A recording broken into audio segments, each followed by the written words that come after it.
Imagine this. You're 6 weeks from coming home, 6 weeks from holding your wife, from seeing your unborn child's face on an ultrasound instead of a grainy photo in an email. You've survived firefights, airstrikes, and ambushes. You've done everything right. But then, a single classified mission turns your life into something out of a nightmare, something you can never speak about again. The file was labeled Operation White Veil, volunteer only, classified, hazard pay included. That should have been my first warning sign. But when my commanding officer, Major Briggs, pulled me aside after the briefing and said, "Brennan, you've got a baby coming. No one would blame you for sitting this one out," I didn't even think twice. Because Rangers don't quit. Rangers complete the mission. Rangers come home with their shields, or on them. 6 weeks from freedom, and I still couldn't say no to one more mission. The target was simple, or at least it was supposed to be. An abandoned Soviet chemical depot in the mountains outside Herat. Routine facility inspection, intel suggested it was empty. The kind of cleanup job you do for the record. Get in, take photos, check serial numbers, call in the disposal team, get out. 4 hours, tops. But that day, nothing about that day was routine. The first red flag came in the briefing room. 2 men I didn't recognize sat in the corner. Civilian clothes, no introductions. Just cold, flat eyes watching us. They didn't take notes, didn't speak, didn't have to. You could feel it. They weren't from our world. They moved like operators, but the kind that don't officially exist. CIA contractors, the kind of men who operate in the shadows and make sure the truth never leaves them. Our convoy hit the IED 12 clicks from the target, 13:47 hours. The blast hit like God's own fist. The MRAP lifted off the ground and flipped 3 times before crashing down on its roof. My head slammed into steel, then glass, then nothing but ringing silence. When I came to, I was hanging upside down from my harness, blood dripping onto what used to be the ceiling. But we were alive, all 6 of us. That should have been our sign to abort. Protocol demanded it. You hit an IED, mission's compromised, you fall back, you regroup, but one of the contractors, Smith, was already outside checking his weapon. "We proceed on foot," he said. It wasn't a question, it was an order. "That's not protocol," I snapped. "Your protocol doesn't apply here, Sergeant," he replied. He made a 10-second sat phone call. Said nothing, listened, then hung up. "Command says we proceed, time sensitive." And that was that. We moved through the mountains on foot. Me, Jameson, Rodriguez, Chen, and the 2 ghosts in civilian gear, Smith and Jones. When we reached the facility, I knew instantly something was wrong. The place wasn't abandoned, not even close. The blast doors were half buried in snow and rock, but the lock mechanisms, brand new. Fresh scratch marks around the edges. Someone had been here, recently. Smith didn't care. He pushed forward, scanning his watch like he was on a timer. Inside, the air was heavy with dust and decay. Soviet warning signs lined the walls, faded Cyrillic letters reading "Danger, Toxic Containment." We swept each room, our boots echoing off concrete floors. But on level 3, everything changed. The lights flickered on automatically, motion sensors. Someone had upgraded this place, old Soviet panels mixed with modern tech. Samsung chips on 1980s circuit boards. That's when the vents hissed open. Yellow gas poured out like smoke from a dragon's lungs, thick, oily, clinging to everything it touched. "Masks!" I shouted. We all scrambled for our respirators, sealing them as fast as we could. But even through the filters, I could taste the gas, metallic, acidic. The contractors didn't panic, they didn't even slow down. They moved straight to a specific storage room and started pulling metal cases off the shelves, checking serial numbers against a printed list. Rodriguez shouted, "We need to leave, now!" Smith didn't even look at him. Just drew his pistol, leveled it at his face. 5 more minutes, he said calmly. "That's all we need." "You're insane," Jameson yelled, moving toward him, but Jones pulled his weapon too. 2 trained killers, guns up, breathing poison through masks, forcing us to stand still while they looted whatever they came for. My chest burned. My lungs felt like they were dissolving. Chen coughed, blood splattered the inside of his mask. And then, the secondary explosion came from below. A failsafe, triggered when they removed the wrong case without authorization. The floor gave way like paper. Concrete turned to dust. I remember the fall, the scream of metal, the roar of fire, the yellow gas mixing with black smoke. Then, impact. Rebar tore through both my legs. One piece through the right thigh, one just above the left knee. The pain wasn't even pain. It was static, white noise. My body couldn't process it. Jameson found me 20 minutes later, digging through rubble with his bare hands. My mask was cracked. My legs were gone. He tied tourniquets with his belt and his bootlaces, shot me full of morphine and carried me through collapsing tunnels while the mountain swallowed itself whole. The contractors? Gone. Disappeared with their stolen cases. The official report said they died in the blast. But 2 days later, I saw them with my own eyes at Bagram, loading those same cases onto an unmarked plane. By the time the medevac reached us, my legs were black. The medic didn't hesitate, cut them off right there in the field. Tissue death from chemical exposure, he muttered. If we don't amputate now, it spreads. When I woke up in Germany 3 days later, the nightmare was just beginning. 2 months into rehab at Walter Reed, I was learning to walk again on prosthetics that cost more than a car. My therapist, Angela, a former Marine, didn't tolerate excuses. Pain is weakness leaving the body, Brennan. You Rangers are supposed to be tough, right? That's when he walked in. Mr. Holloway. Same black suit, same dead eyes. The kind of man whose presence made even hospital staff flinch. Staff Sergeant Brennan, he said, ignoring Angela completely.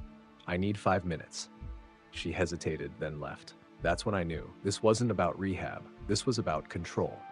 The October 14th incident, he began, taking her chair. There have been developments. He unlocked a tablet with a thumbprint and retinal scan. The screen showed a newspaper headline. Chen, 31, found dead. Apparent suicide. Golden Gate Bridge. Jumped, Holloway said, left a note about PTSD. Another swipe. Rodriguez. Hospital bed. Machines everywhere. Car accident. Drove into a barrier at 90 miles an hour. No skid marks. He's been in a coma for 6 days. You're lying, I whispered. But my voice cracked, because deep down, I knew he wasn't. The chemical agent you were exposed to, Holloway continued, causes long-term neurological effects. Paranoia, depression, motor function loss. Unless, he smiled slightly, you receive the proper treatment. He handed me a new contract, thicker than the first. $278 million, lifetime medical coverage, experimental treatments. All you have to do, he said, is maintain the agreed-upon narrative. What really happened in that mountain? I asked. Holloway's grin didn't reach his eyes. You encountered an IED, nothing more. The facility was abandoned. Those men you mentioned, Smith and Jones, don't exist. I thought of Melinda, of our unborn baby, of the life I was supposed to come home to. I thought of my parents, Dad's VA pension barely paying for his meds, Mom working part-time just to keep food on the table, of Colton, my brother, sleeping in a hospital chair for 2 weeks straight, missing work, losing customers, saying family first while his shop went under. I need proof Jameson gets the same deal, I said finally. Holloway swiped again. Another document. Jameson's signature already there. He was quite eager, Holloway said. His daughter has special needs. The treatments she requires are costly. That's when it hit me. They knew everything. Every weakness, every pressure point, every loved one they could use as leverage. This isn't about money, I said quietly. It's about control. Holloway adjusted his tie. You have 1 hour. Sign or don't. But understand, without our treatment, you'll deteriorate. Maybe you drive into a bridge. Maybe you jump off one. Either way, your daughter grows up without a father. If I sign, can I still see her?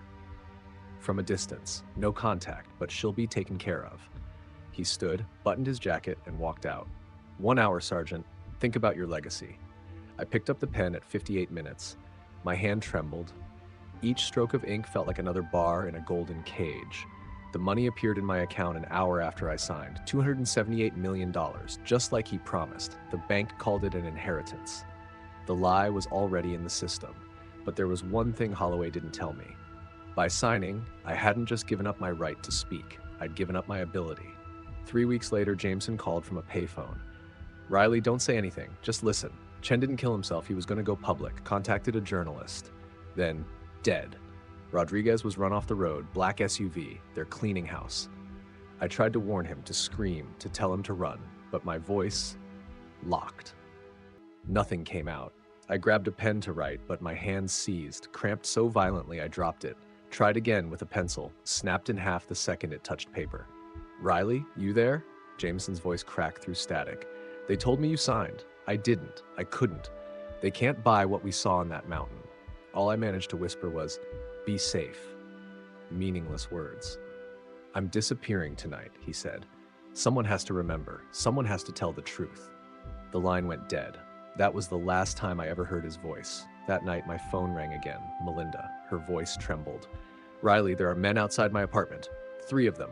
They said they're FBI, but they knew things, Riley. Private things. About us. About the baby. About the fight before your last deployment. What did you do? What happened over there?" I tried to answer, but the paralysis hit again. "I can't," I choked. "Can't or won't," she snapped. "They told me about the money. They said you're set for life now."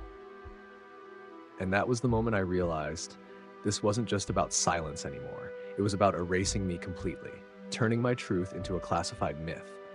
And maybe, just maybe, they already had. Imagine waking up every morning in a glass penthouse overlooking the ocean. The city hums below you, the light glints off polished marble floors, and your reflection in the window looks like success itself. You have everything money can buy. But the silence in that room, it's deafening. Because what they don't tell you about blood money is that it never really stops bleeding. They told me I'd never have to work again, that my daughter would grow up secure, that my parents would never see another bill they couldn't pay. They told me I was being rewarded for sacrifice, for bravery, for service. But they didn't tell me I'd lose my voice, literally. When my wife called that night, trembling, angry, broken, she asked the question I'll never forget. "Is that why you didn't fight for us? You bought your way out of being a husband and father? You traded your family for cash?" I wanted to tell her the truth, to scream it, to beg her to believe me, but my throat locked up, my voice died before the words could form, and in that silence, she hung up, believing I was just another soldier who sold out for a paycheck. 6 months later, a package arrived. No return address, hand-delivered by a courier who didn't wait for a signature. Inside was a single flash drive and a note written in Jameson's handwriting. "The truth they're hiding. Dead man switch activated. Use it wisely." The video that played, it shouldn't exist. Multiple camera angles, drone footage, timestamp data overlays. It wasn't some shaky phone recording. This was official documentation. It showed a small Afghan village, women, children, families, lying lifeless in the streets, their toys scattered among the bodies. The air shimmered with yellow gas, not Soviet leftovers, not insurgent weapons, American. Our own government's latest generation of chemical agents designed to look like old Soviet stockpiles. So if anyone ever found them, we could point fingers east and say, "Not us." My unit hadn't stumbled into an abandoned facility. We'd walked straight into a cleanup operation, a cover-up. The IED that hit our convoy, it wasn't random. It was meant to kill us all, to bury the witnesses. And those CIA contractors, Smith and Jones, they weren't retrieving evidence for disposal. They were collecting it. 6 metal cases, each one a death warrant for anyone who saw what was inside. When the explosion came from below, it wasn't an accident. It was the contingency plan. We weren't supposed to come home, and yet somehow I did. But survival came with strings, invisible ones, tied straight into my nervous system. During the surgeries in Germany, while I lay half-conscious on a table, they'd implanted something, some kind of neural inhibitor, a fail-safe buried deep in my brainstem that made it physically impossible to speak the truth. Every time I tried to upload that video, my body betrayed me. Seizures, blackouts, paralyzed limbs. Once, I even tried writing it down, the words, the coordinates, anything, and my hand snapped the pencil in half mid-sentence. You can't imagine that kind of prison, the kind that lives inside your skull. 2 years have passed since that mountain, 2 years of pretending. I live on the 32nd floor of a luxury tower in Seattle now, floor-to-ceiling windows. A penthouse worth millions. I run marathons on prosthetic legs that cost more than most people's houses. The news calls me an inspiration. I smile for the cameras, shake hands, cut ribbons. And every night I stare out at the city lights and wonder, how many other cages like mine exist out there? How many more ghosts in suits and medals are living on hush money and silence? The money never stops growing. $278 million in blood-stained digits that replenish themselves faster than I can spend them. I've given away more than $30 million in anonymous donations, veteran charities, hospital wings, scholarship funds. But it doesn't buy peace. Melinda, my wife, gave birth 6 months after she left me. She named our daughter Grace, sent one photo through my brother before cutting off all contact. Grace has her mother's smile, my eyes, the same blue that used to stare back at me from the mirror before I stopped recognizing the man in it.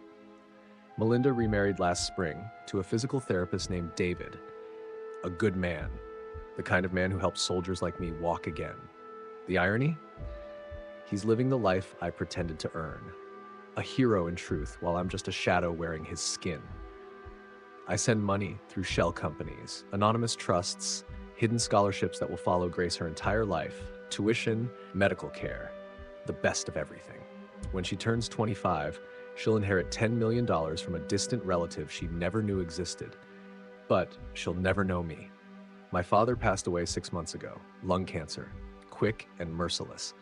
At his funeral, my mother squeezed my hand and whispered, "Whatever happened over there, Riley, I'm proud of you."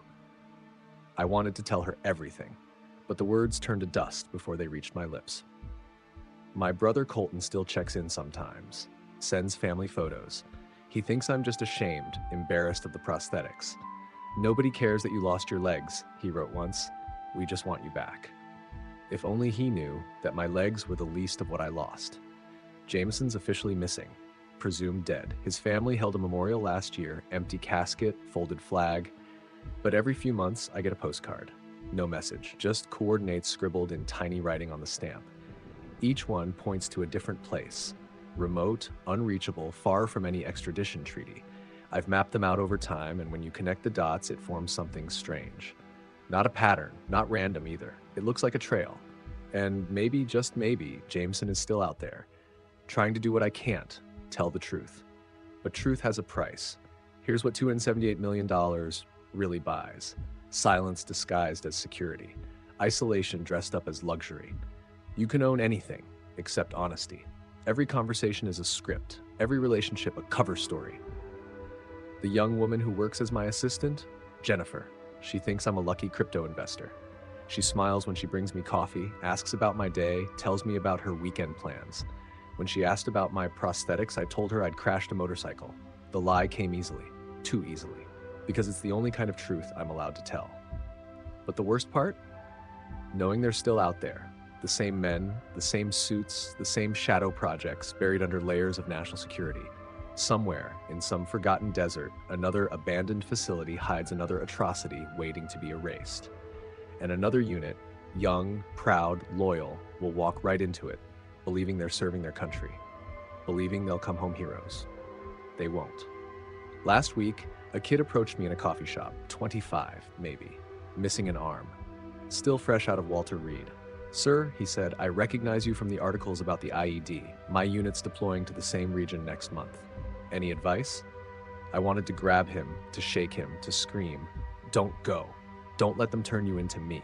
But the words froze behind my teeth. All I could say was, "Come home safe, soldier." He smiled, thanked me for my service, walked away into the sunlight. Across the street, a man in a black suit watched him go. Not Holloway this time, but close. The same stillness, the same empty eyes. They're always watching, always reminding me what I am. An investment, a ghost, $278 million. That's what my silence is worth to them. But every time I look at my daughter's photo, every time I see her smiling face, knowing she'll grow up believing her father chose money over love, I realize something. They didn't buy my silence. They bought my soul. And the price? Far too cheap. But lately, I've been dreaming again, dreaming of that mountain, of the yellow gas curling like a living thing through the vents, dreaming of Jameson shouting my name as the floor gave way.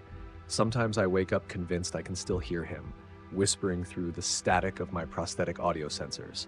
A single word. Run. Maybe it's just my guilt. Maybe it's something more. Because 2 nights ago, another package arrived. No return address.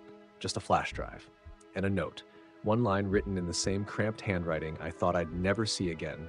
"They're still testing, and they're closer than you think." I haven't opened it yet, because the last time I did, the world I thought I knew burned down around me. But maybe this time I will. Maybe the truth can't stay buried forever, not even under billions of dollars and a silence that lives in my bones. Because somewhere out there, someone's still fighting to tell the story I can't. And if you're hearing this now, maybe that someone's found a way. Maybe Jameson's still alive. Maybe the truth is about to break free.